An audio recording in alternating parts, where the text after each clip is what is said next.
আজ ১৬ই অক্টোবর। আজ অবশেষে আমি বাংলাদেশ ছেড়ে চলে যাচ্ছি সৌদি আরবে। জানি না কবে ফিরবো। তো এয়ারপোর্টের উদ্দেশ্যে আমরা বাসা থেকে প্যাকিং-ট্যাকিং করে বেরিয়ে পড়ি সকাল, সকাল এয়ারপোর্টের জন্য এবং আমার সাথে আমাকে এগিয়ে দিতে আসেন আমার ছোট মামা এবং আমার সাথে আমার মাও ছিল, যারা আমাকে এয়ারপোর্ট পর্যন্ত এগিয়ে দিতে আসেন এবং এয়ারপোর্টে আইসা বেশি লেট করিনি। আমি সাথে, সাথে ইমিগ্রেশন করে ভিতরে ঢুকে পড়ি এবং এখানে এসে একটি ক্লাসরুমের ভেতরে বসে অপেক্ষা করতেছিলাম, কারণ বাহিরে বৃষ্টি হতেছিল। তো এই বৃষ্টির মাঝে তো আর এখানে যাওয়া যাবে না। তো এই কারণে বৃষ্টি থামা আগ পর্যন্ত এখানে বসে অপেক্ষা করতেছিলাম যে বৃষ্টি থামলে তারপর গিয়ে প্লেনে উঠবো এবং আমার সাথে আরও অনেক লোকজনই যারা একই প্লেনে যাবে আমার সাথে, ওরাও অপেক্ষা করতেছিল। তো এখানে বসে বসে দেখতেছিলাম প্লেন আসতেছে যাইতেছে, কারণ এখান থেকে তো আর বাইরে যাওয়া যাবে না, এই কারণে এখানে বসে বসেই এগুলো দেখতেছিলাম। হ্যাঁ, একটা এক্সাইটমেন্ট ছিল ভিতরে যে প্রথমবার প্লেনে উঠতে যাচ্ছি।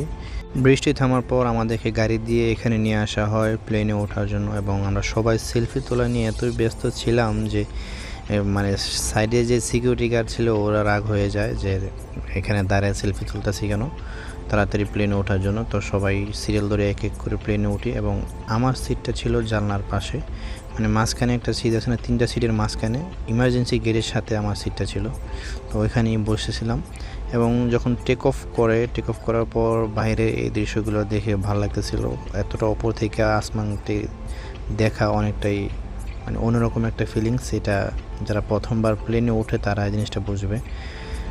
সবাই এরকম একটা ফিল করে যারা প্রথমবার ওঠে। তো এইটাই দেখতেছিলাম বাইরে থেকে, বাইরের দৃশ্যগুলো দেখতেছিলাম।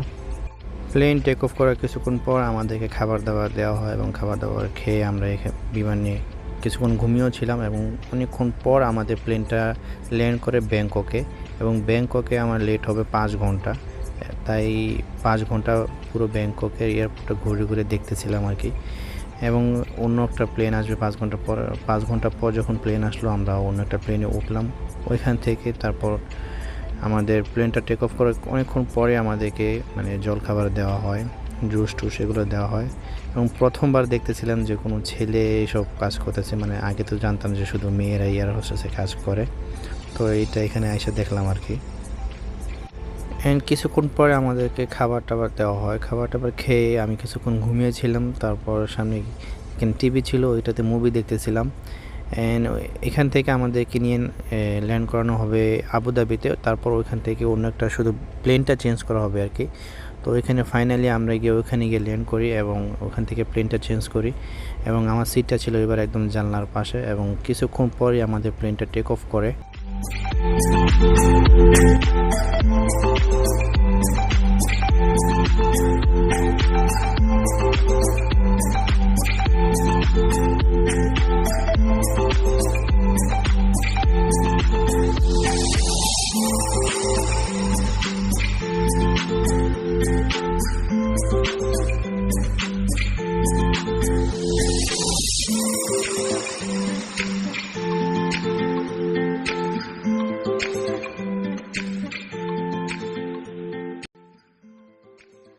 অ্যান্ড ফাইনালি আমরা এসে পৌঁছে গেছি সৌদি রিয়াদের এয়ারপোর্টে।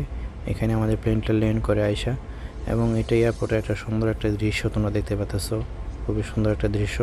আশেপাশে আরও অনেক সুন্দর সুন্দর ডেকোরেশন ছিল কিন্তু ওইগুলো ভিডিও করতে পারিনি, কারণ এখানে তাড়াতাড়ি গিয়ে মানে চেকিং করে তারপরে গিয়ে আমাদের সামান টামান এগুলো নিতে হবে, যার জন্য তাড়াহুড়ো করে যাইতেছিলাম আর কি।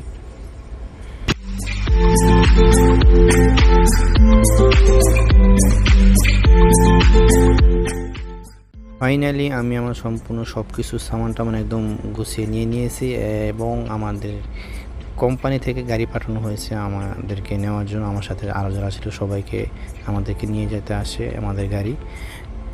তো বাইরে থেকে একটা জিনিস দেখে ভালো লাগছিল যে এয়ারপোর্টের ভিতরে প্লেনগুলো সম্পূর্ণ দেখা যাচ্ছিল, যেটা বাংলাদেশে দেখা যায় না।